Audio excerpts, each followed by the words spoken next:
Do you want to know where to go fishing this weekend to catch some amazing fish? Well, stick around because I'm going to forecast where to go fishing this weekend at what specific times to hopefully help you catch some amazing fish in Sydney. First, let's have a look at what's been biting in Sydney over the past week. So over the past week, we've had quite a lot of rain about, especially in the afternoons, and quite a lot in a very short period of time. And that's really dirtied up our waters, particularly the system that I will fish quite regularly. The Port Hacking is generally a pretty clear system.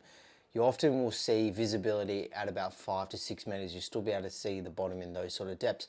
At the moment, the visibility is about half a meter, and that should clear over the next couple of days.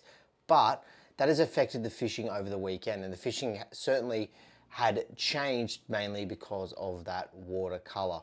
So some fish that really love those rainy conditions, jewfish, number one. There's been a lot of jewfish caught, particularly in the afternoons over the past week in those wet, rainy conditions. Another fish that bites really well during those rainy events is actually the flathead on the run-out tides. If you get a nice big run-out tide and a bit of rain about, the flatheads still bite quite well, particularly this time of year as well. Heading out offshore, and the number one fish after a bit of rain and a bit of dirt in the water is your snapper. There's been quite a consistent captures of snapper in shallow, inside 30 meters. Again, soft plastics using 1/4 ounce, 3/8 ounce Daiwa jerk shads in 5-inch color has been producing some nice fish. Kings again have been quite consistent. They sort of moved out a bit deeper, 80 meters where people have been getting them, using jigs and finding the bait schools and using those deep water jigs to be able to jig up a few kingfish. Have seen some really nice catches. You know, people coming home with 5 or 6 meter plus kingfish in one trip.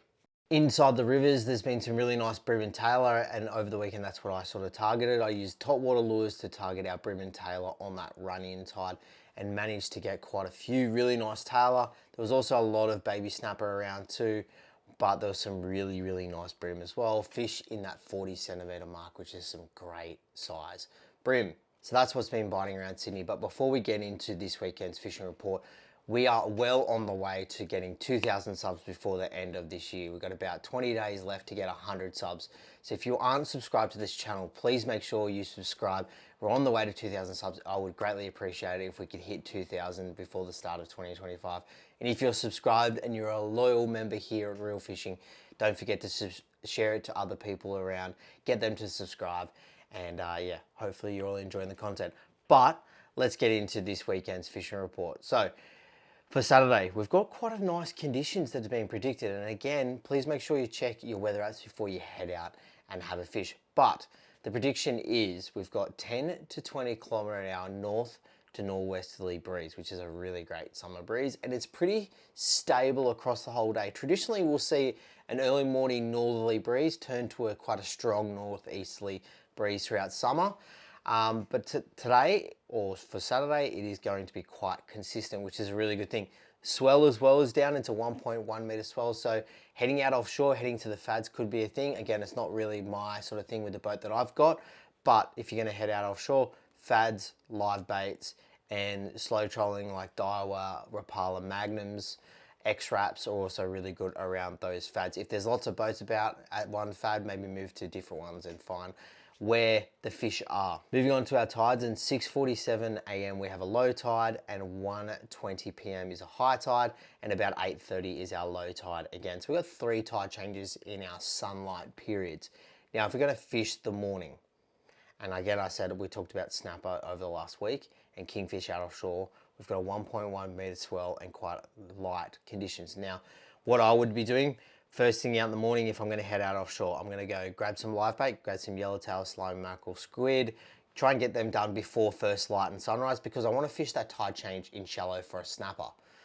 Plan it would be, go get your live bait, go fish some nice shallow spots for snapper. So any reefs inside 30 meters on those Daiwa jerk shads, 5-inch, baby bass color, pilchard color, the white glow one also works really well.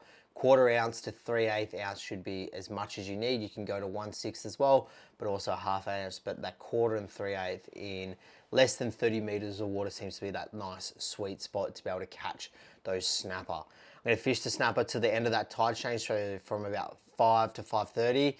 So if I start fishing at 5, I'm going to fish to roughly about 7-ish to 7:30, which is just past that tide change for snapper. Then I'm going to change tacks and start changing and start targeting kingfish using our live baits and soft plastics again, but I'm going to change my spots.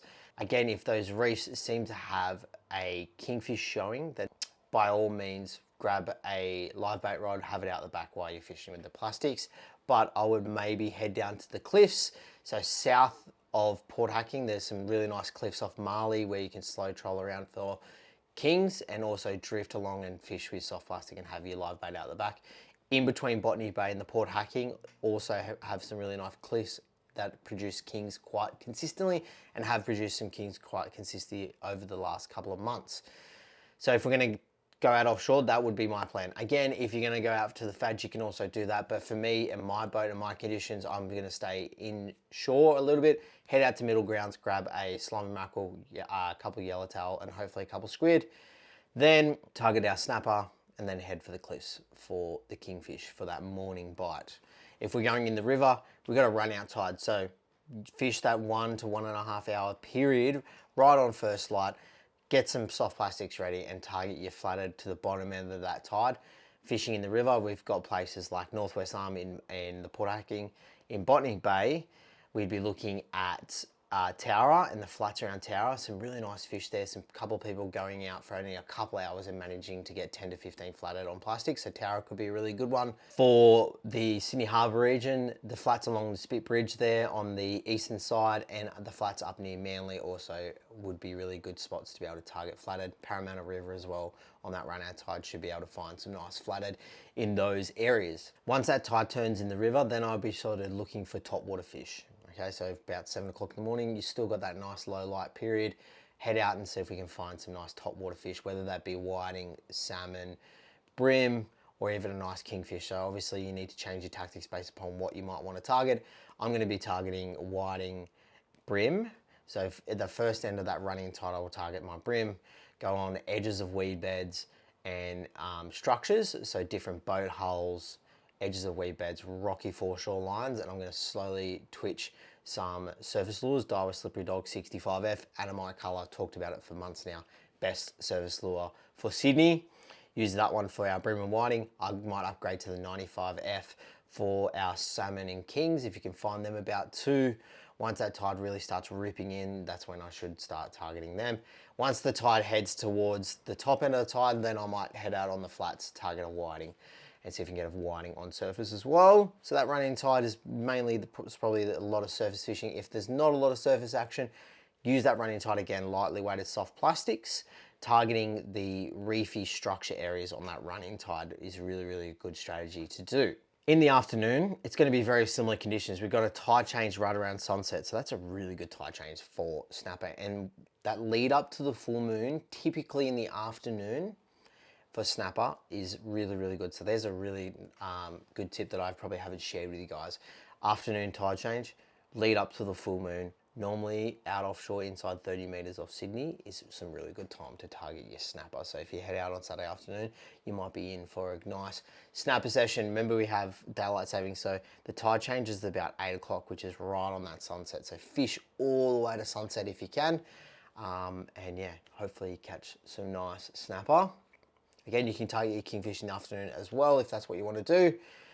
But that run out tide in the river, it's quite a really good tide compared to the morning tide because it's a bigger tide. So we have a 1.5 high tide at midday and a 0.2 low tide. So we have 1.3 meters of tide in that afternoon. And that's quite a strong tide for here in Sydney. One, our flathead always bite a bit more frequently and a bit more of a longer bite window in that bigger tide. So compared to the morning only has a 1.5 meter high tide to a 0.5 low tide, so only a meter compared to 1.3. Now that might not seem a lot, but in the scale of tides, that's quite actually a lot. So that afternoon run out tide, flathead, you can also target the whiting all the way up until that point where the flats are completely drained. But mainly that afternoon, I'd be looking for flathead. It looks like such a good tide to chase the flathead. So again, Northwest Arm, Towra, Parramatta River, Spitbridge, Manly, all really good ones to be able to do that. If you're heading out offshore, targeting your snapper, you got Long Reef, Mary's Reef, and there's a few really nice reefs out offshore. I don't know, that can't remember the name of them, between Botany Bay and the Port Hacking. There's some few nice reefs there just outside the shipping channel where you can catch some nice snapper. Moving on to Sunday, and Sunday looks a bit different to Saturday at the moment, and it could change, so please make sure maybe on Saturday night, if you're planning to go out on Sunday, check the weather, see what it looks like. But currently, it's looking like we've got 20 to 30 kilometre an hour south to southeasterly breeze. Now, traditionally out of Sydney or the east coast here, our south to southeasterly breezes are quite strong and consistent, so you would expect them to stay between that 20 to 30 kilometre an hour period throughout the whole time. So if we're going to head out for a fish, the swell is 1.7 meters throughout the day, so probably not going to be heading out offshore. So I'm more going to be talking about what you would target in the river. And with that 20 to 30 kilometre an hour southeasterly breeze, I'm going to be specifically talking about areas that you'll be protected out of that breeze, or the breeze won't be as affected in those spots. So similar tide changes. Our low tide is at 7:50. We've got a high tide about 2:30, 3 o'clock, and then our low tide again just after sunset. So similar river tactics is what I would do. Again, morning run out tide, target the flathead. Places like Northwest Arm is protected out of most winds, so that's a really good spot to be able to do. Southwest Arm also is protected out the majority of winds. Main bar in the southerly sometimes can be a bit difficult to fish. If you want to fish there, I would maybe anchor up, burley up, and see if you can't get a bream whiting or trevally in that run out tide. Lily Pilly is another really good one that might be protected out of that southerly breeze. Again, it really depends on the actual direction. That southerly direction is really good at Lily Pilly, but if it shifts even a little bit southeast, it can be quite tough to fish in those areas. Botany Bay, Tower is a really good one, but again, it's in that Botany Bay region. Anything over 20 Ks in Botany Bay can be quite tough at times to fish. There's a lot of wind chop about, and there's obviously a lot of boat chop about, and it just can be an uncomfortable experience. So Tower, if the wind conditions and the boating conditions are good, Tower is a really good spot for your flathead in the morning. But my number one spot when the wind's up in the Botany Bay region is heading up the Georges River, Como, Warrenora River, all the way up to the East Hills there and Pasdale Heights and the flats along there. Also produce some really nice flathead too on that run out tide. Up in the Sydney Harbour region, Parramatta River is a really good one for most wind directions. Parramatta River is a really good one, and Iron Cove River, which is just around the corner from there, also really good ones that protect you out of that southerly breeze. Now, once that tide turns and we've got that running tide going, we're going to pretty much fish the same spots, but we're going to change tactics. So instead of going for flathead on soft plastics, I'm going to again grab the top water lures, start grabbing, seeing if we can get a few nice fish on top water. So all you have to do, if you're fishing that flat, most of those spots nearby will have like a rocky foreshore line or some nice weed beds to target some fish on top water. And even so, you might even be able to get a really nice flathead on top water too.